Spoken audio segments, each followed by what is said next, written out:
we developed some poise in the second half that the game would come to us. But I thought we were so scattered in the first half, maybe emotionally more so than anything. Dallas came out and just punched us. You know, you kind of know it's coming. Game 2 of a series, saw it last night. You know, in Miami, like the team that loses game 1, especially, you know, by a big margin, this is how it works. You know, they're going to come out, and I thought Dallas was fantastic. They just they played harder, they executed better, and we were scattered. And so we just needed to get poised and get the game under control. And we felt confident that if we did that, they wouldn't make 15 threes in the second half. And I told them if they do, then you pat them on the back and say, nice job. You know, if somebody makes 30 threes in a game, then they deserve to win. But that's hard to do, especially if you're solid defensively and you know, staying in your principles and being physical and rebounding. Then, you know, the NBA game takes forever. It's just a long game. Steve, 62 points in the paint tonight, and Kevon Looney was literally at the center of it all. What are your thoughts on the way he performed tonight? Loon was just brilliant again. You know, he's had a fantastic playoffs run. He's incredibly underrated by everybody. You know, he switches onto guards, and he rebounds, he sets screens, and in a series like this that's so spread out, he's able to score some buckets in the paint as well. So I thought Loon was just brilliant. I thought a lot of guys came in and really played well. Obviously, Steph got going. Jordan Poole's second half was fantastic. Otto played a great game, and Moses Moody came in and gave us huge minutes in that fourth quarter. So great team effort, but it was really all about getting things under control and getting more poised out there. Steve, you guys, it seemed like you could get kind of what you wanted out of the paint if you just, you know, like you said, had some poise. You know these guys, how tough is it to just be committed to going inside instead of taking the threes to get the crowd into it? And how much did you learn from the Memphis series about having that type of patience? Well, the game is the game. You know, basketball is about, you know, sharing the ball. It's put it on the floor and draw a defender and move it on. And you know, that's what our team has been built on for a long time. And the second half, we were more organized offensively. We had better spacing. And when the ball started to move, we started to get much better shots. So got a lot, you know, in the paint, and we got some threes as well. We made 14 of them tonight. So like I said, once we got settled down, it was an excellent offensive night for us.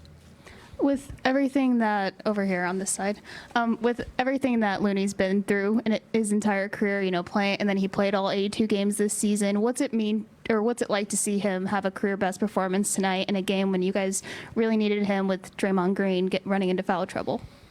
Very similar to Game 6 when he had a career night against Memphis. Loon is kind of everybody's favorite guy. You know, he's so respected in the locker room. He's an incredible pro, does his job every day, comes in, whether we play him for 10 minutes or 32, his demeanor is the same, his work ethic is the same. He's an incredibly smart player, and he sort of gives us a lot of stability that we need. So Loon has been brilliant. Steve, Doncic goes for 42, and there's a lot of Wiggins on him tonight again. Is it possible to say when a guy goes for 42 that your guy did a good job on defense on him? Yeah, I mean, I said it after Game 1. I mean, you just, against someone that good, you're just trying to limit the easy stuff. And you know, they did a better job tonight of attacking us in the high screen. They really, you know, we were trying to show with Steph and Jordan, and they were really getting setting solid screens up there and freeing him up a little bit more.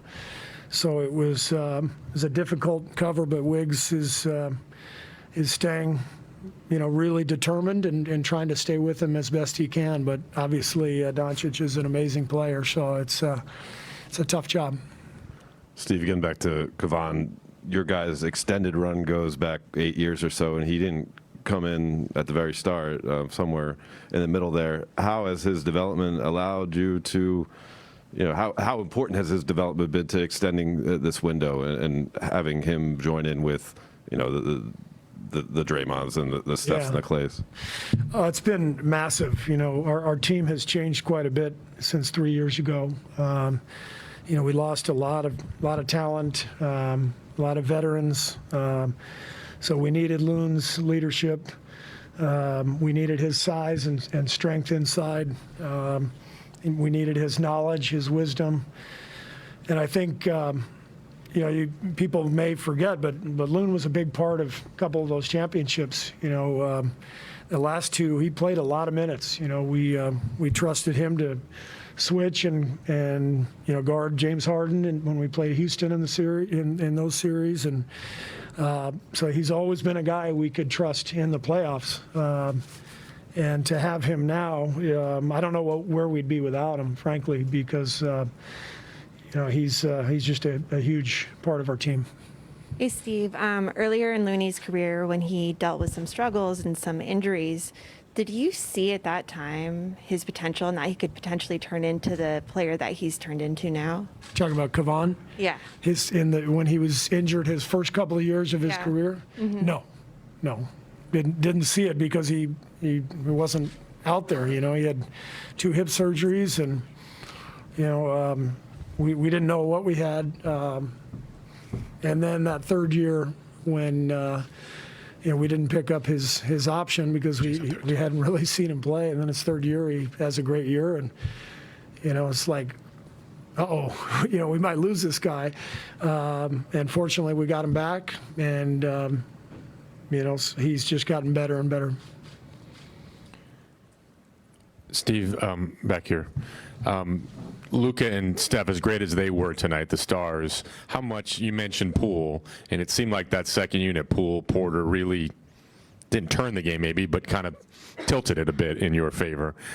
Going forward, how much, in some ways, will this series be decided by how that second unit plays the way it did tonight? Every game is different, so you just don't know how things are going to pan out. But you need everybody. You get to this stage in the playoffs. You're playing great teams. If you want to win, you got to have multiple guys come in and play well. And whether it's starters or second unit, you just have to have a lot of guys perform well in order to win the game. So we'll see how Game 3 unfolds. But tonight, I thought Jordan, Otto, Moses in the fourth, I thought those guys were great. So our bench came through big time. 15 threes for them in the first half, 6 in the second half. Did you feel like you played it better, or they just missed? I think that I always talk about the game. The game is connected. The better you play offensively, the defense becomes a little bit easier because your defense is set. You got some confidence. You got to bounce to your step. So I just think the game connected for us there in the second half. The better our offense got, the better the defense got. And why did you decide to go to Moses? It kind of came a little bit out of nowhere. Well, the size. He's got good size and strength. He's a very physical player. He's poised. You saw the play he made in the pocket where he surveyed and went to the rim and laid it in. Felt like a regular season game watching him do that. So Moses has a real calm about him. He doesn't seem like a 19-year-old rookie. He's had some great games for us this year, including one in Dallas where he was huge in a fourth quarter. So we've kind of had Moses in mind for this series, and it felt like the right time to play him. Steve, you've mentioned the performances from a lot of guys who weren't part of this during, or weren't necessarily big parts of it, and some of them not at all during that 5-year run. We're used to seeing a comeback like this from your team, but not this construction of it, does it feel like there is some carry through that, despite the fact that there's a different supporting cast, that there is some sense of that same kind of confidence to have a comeback like this? Yeah, for sure. But, you're talking about, Draymond, Clay, Steph, Loon. I mean, these guys are champions. They've seen everything. They've been through everything. And so our younger guys and our newer additions, guys like Wiggs and Otto, they may be feeling this for the first time. But our core, they've been doing this a long time, so they're not afraid of anything. Steve, you mentioned in the pregame about the effect of the three-point shot and how it can turn a close game into a blowout. When you're down 19 and it's teetering, do you feel like you guys have a sense of the game having its own pace and not panicking and being able to sort of play at its own, to where an opening presents itself, they'll be able to take it? I thought we got to that point in the second half. I did not think we were patient in the first half. I think, they gave us such a shot.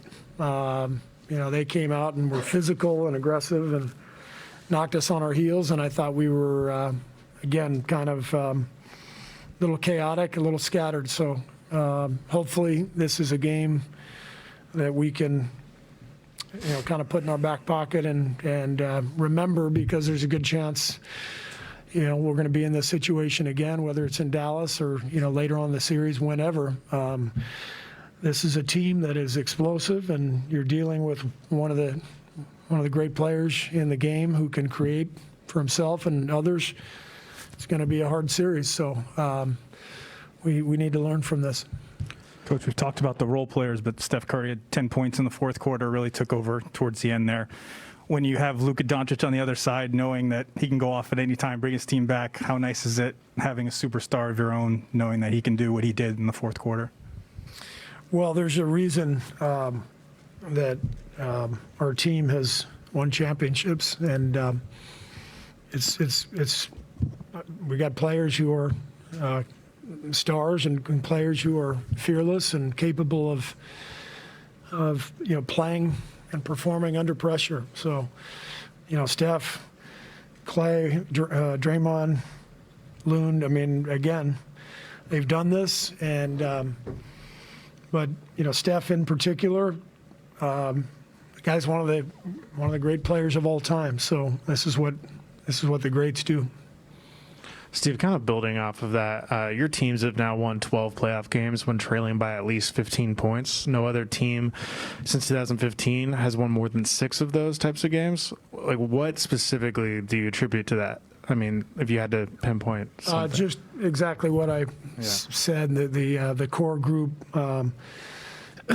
It's at this stage in the playoffs, it's all about two-way basketball. You've got to be able to get stops and string together stops, and you got to be able to score. And we've had really good two-way teams here, and we've had guys who are capable of Steph, Clay, Draymond in particular, of having just massive performances when those types of performances are most needed. Steve, go ahead. Go ahead. Steve, you've talked before about how much a series can shift when the venue changes, and it's sort of a reset in some ways.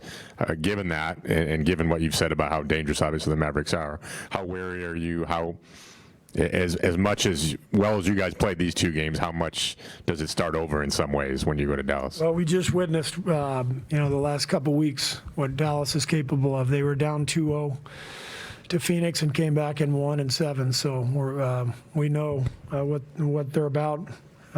We have great respect for them. Great team, super well coached, and Dallas is a really tough environment. Great home court. So it's about to get tougher for sure. You rally back, but you get within 2 to start the fourth. We know Steph's sitting. You know Steph's sitting. How much confidence do you have that Jordan Poole can take this? Like, is there still or is it like, okay, we really need to see it in this moment and see him deliver like he did?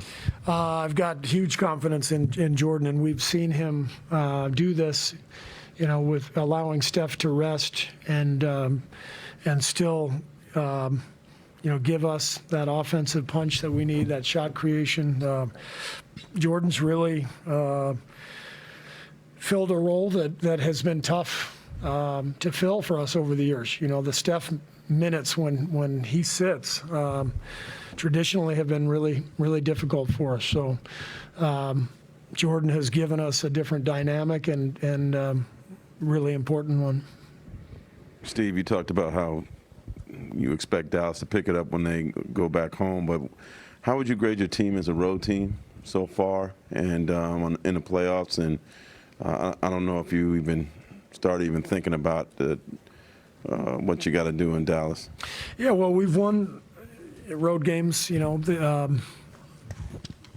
this postseason. We won in Denver, we won in Memphis, so we have a lot of confidence that we can go out on the road and win, but we're well aware how difficult it is. So we've got to be ready, we've got to execute and, see what happens.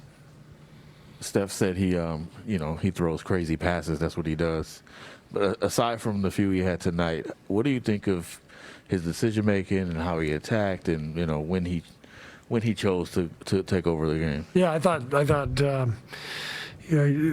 Steph kind of smelled blood in the water those last 5 minutes, and he got to his spots. We had good spacing, and he got into the middle of the paint and he finished, and Clay made a great pass to him for a three that was kind of the clincher. So Steph did what Steph does, something like that. You talked last week a little bit about how the franchise is able to improve players. I asked you about Andrew Wiggins and about Jordan Poole, and it seemed like Kevon is another one of those players. He was hurt, obviously, but once he was healthy, I'm wondering if the franchise or if the coaching staff worked on specific things with him to say, these are the kinds of things you can do that will really help us, and that paid off. You talking about Loon? Yes.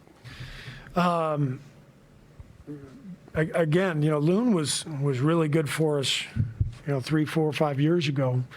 So we already knew what he could do. He's got a great feel for the game, so he's a great screener. Underrated passer. I mean, it's not like we, said, here's where you can get better. I think this year he became a really elite rebounder, and I think Decky, our assistant coach, who works with our centers, I think he's done a great job helping Loon in the rebounding category. But I think overall, Loon has been progressing throughout his career. He's just a good, solid player and a smart player, and it's him. It's not, it's not coaching. It's just Loon.